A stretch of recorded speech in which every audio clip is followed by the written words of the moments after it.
Nigel Farage and Reform UK have published a glossy video this evening showing the party's 5 MPs participating in this morning's Express campaign photo op ahead of the Commons winter fuel vote. The Daily Express called on all MPs have backed the campaign for Rachel Reeves to reverse her cruel cuts policy to turn up outside the Houses of Parliament and show their strength of numbers. MPs and peers from Reform UK, the Conservatives and the Green Party turned up to show their support, after the crusade spent the past few weeks garnering backing from MPs also including the Liberal Democrats, Plaid Cymru and Labour.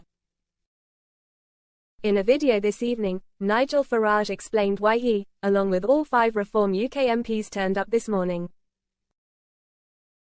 Mr. Farage argued, "It's a big day. Apart from the King's speech, the biggest day since we got here. It's the vote on the cutting for 10 million people of the winter fuel allowance." The Daily Express have organised a big get-together of all the MPs that intend to vote against it.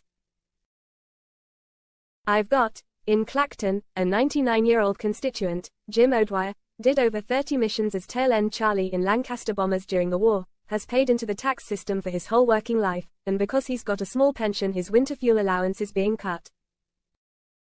He himself says this is an absolute disgrace for all his generation did for this country. So it's a really big, strong, emotive issue. Posing with a copy of the Daily Express, Reform Deputy Leader Richard Tice described the day in Parliament as shocking and called Labour's policy evil. Mr. Tice recounted his experience as a constituency MP, with one OAP constituent in tears as she recounted her fears about whether she'll now see the end of this winter. "It's an outrage, it's shameful, it's evil, that's why hundreds of MPs are here."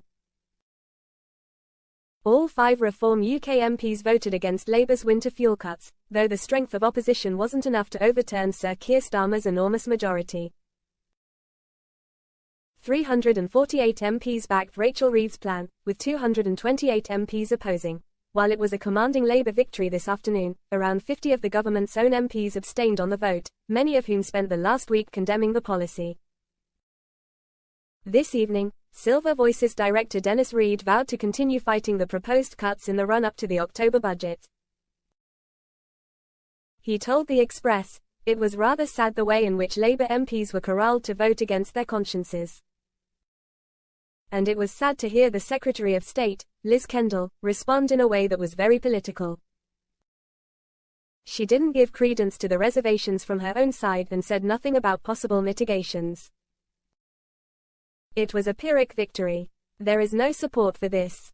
Charities, trade unions, the public, the other political parties, the think tanks and much of the media are against it. The position is unsustainable and Silver Voices will continue the fight."